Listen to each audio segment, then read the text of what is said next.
bahwa ternyata para putranya tuh kalau di Cirebon disebutnya Putrawaya, anak cucu masalahnya. Jadi anak cucunya baru menyadari bahwa ayahnya Ramanya itu ternyata orang besar. Sehingga ketika datang ke Banten, datang ke Sukabumi, datang ke Tasik, datang ke rata-rata masyarakat tuh masih membicarakan Sri Baduga, masih mengeluk-elukan raja yang sudah wafat. Berarti Sri Baduga itu tidak pernah mengakui dirinya. Iya, tidak mau. Jadi ini penting. Semua mengeluk-elukan gitu. Kalau tidak pernah mengakui dirinya, berarti dia pasrah. Kalau dia pasrah dari sisi esensi, ya. Betul. Dari sisi esensi dia adalah pengikut ajaran Islam. Ya. Karena Islam itu kepasrahan.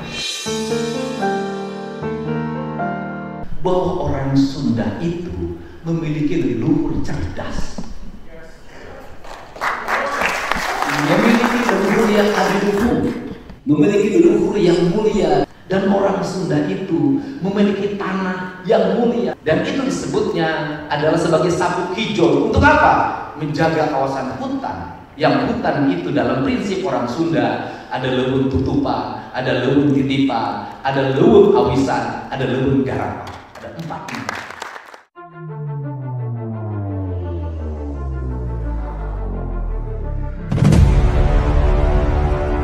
Di hadapan 3 orang yang menemuinya, ia mengucapkan kalimat aneh, kalimat yang terdengar sederhana, bahkan seperti ngawur bagi sebagian orang. Tapi ternyata kalimat itu setelah diteliti mengandung struktur bahasa kuno dari zaman kerajaan Galuh. Dan lebih gilanya lagi, para ahli yang membaca makna tersembunyi di balik kata-katanya justru mengatakan itu bisa jadi ramalan masa depan yang sengaja disembunyikan oleh para raja. Siapa sebenarnya KDM ini? Dan apa isi kalimat itu sebenarnya? Siap-siap, karena yang akan kalian dengar bukan sekedar cerita. So, tonton video ini sampai akhir. Let's go.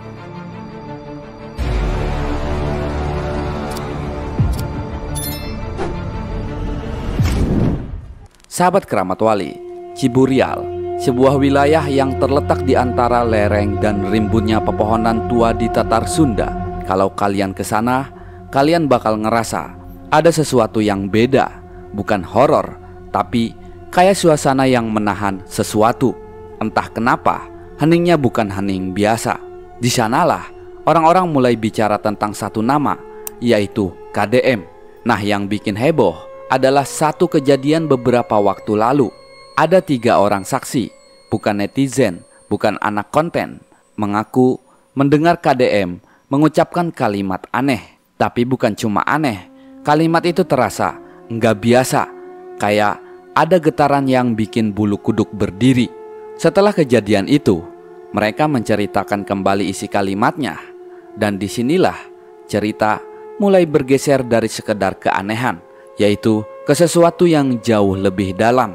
Kalimat itu kemudian dibawa ke seorang ahli bahasa Sunda kuno di Garut, dan bukan hanya dipahami, tapi ditafsirkan sebagai kode kerajaan, kode dari masa lalu, yang entah kenapa justru muncul lagi di zaman sekarang. Nah, kalimat yang diucapkan KDM terdengar seperti gumaman biasa, tapi justru disitulah letak misterinya. Kalimatnya begini, leuweung nu henteu miboga jantung, tapi bisa nyimpen nyawa kerajaan nu geus paeh. Artinya, hutan yang tak punya jantung, tapi mampu menyimpan jiwa kerajaan yang sudah mati. Sahabat Keramat Wali, saat kami tunjukkan kalimat itu ke Kang Asep, seorang ahli aksara Sunda dari Garut yang pernah terlibat restorasi naskah kuno di Ciburuy, dia hanya menggerinyit, ini bukan kalimat biasa, katanya pelan. Nah, lalu dia ambil naskah usang dari tas kulitnya. Dia buka halaman demi halaman. Nah, satu halaman dari naskah Wangsakerta menyebut soal leuweung nu hurip tapi henteu hirup, hutan yang hidup tapi tidak bernyawa. Dan dalam tafsir kerajaan lama, itu merujuk pada tempat-tempat penyimpanan pusaka, ramalan, bahkan kode perpindahan kekuasaan. Kang Asep melanjutkan, kalimat KDM ini punya struktur puisi kerajaan. Adapun kata jantung di sini bukan organ, tapi simbol pusat kekuasaan. Lalu muncul tafsir lain bahwa kalimat kerajaan yang sudah mati dalam kalimat itu bisa merujuk pada Galuh. sebuah kerajaan tua yang secara spiritual belum pernah betul-betul hilang. Yang bikin merinding, di bagian akhir kalimat itu, menurut tafsir Kang Asep dan budayawan Tasik lainnya, ada kemungkinan kalimat itu merupakan sandi pewaris. Nah, hutan yang tak punya jantung sama dengan wilayah tersembunyi. Adapun tapi bisa menyimpan nyawa kerajaan sama dengan tempat menyimpan jejak spiritual Galuh. Dan yang bisa mengucapkannya biasanya cuma mereka yang masih diikat oleh darah atau tugasnya. Sahabat Keramat Wali, kita mundur jauh ke abad ke-18 Masehi. Saat itu di Tatar Timur Pasundan berdiri sebuah kerajaan besar bernama Galuh. Sebuah kerajaan yang hidupnya tidak hanya ditopang oleh politik dan perang, tapi juga oleh sandi-sandi spiritual yang diturunkan lewat darah, bait, dan gumaman para leluhur. Di zaman itu, Raja-Raja Galuh tak berbicara sembarangan. Setiap kata bisa menjadi kode. Setiap gumaman dalam semedi bisa menjadi isyarat yang hanya bisa dibaca oleh mereka yang terpilih. Nah, salah satu raja paling misterius dalam sejarah Galuh adalah Prabu Westu Kencana, putra dari Prabu Linggawarman dan cicit dari Wreti Kadayun. Nah, ia dikenal sebagai raja yang tidak menyukai peperangan, tapi memperkuat kerajaannya melalui jalur tak kasat mata. Dalam fragmen Wangsakerta yang ditemukan di daerah Panjalu, ada catatan menarik tentang rasa-rasa di leuweung nu eueuh hatena atau getar di hutan tanpa hati. Nah, disinilah kalimat yang anehnya mirip dengan apa yang diucapkan oleh KDM, budayawan dari Kampung Naga, Mang Jajang, pernah mengatakan, Sunda baheula mah henteu sadayana dicutat dina carita, tapi disimpan dina rasa jeung isyarat.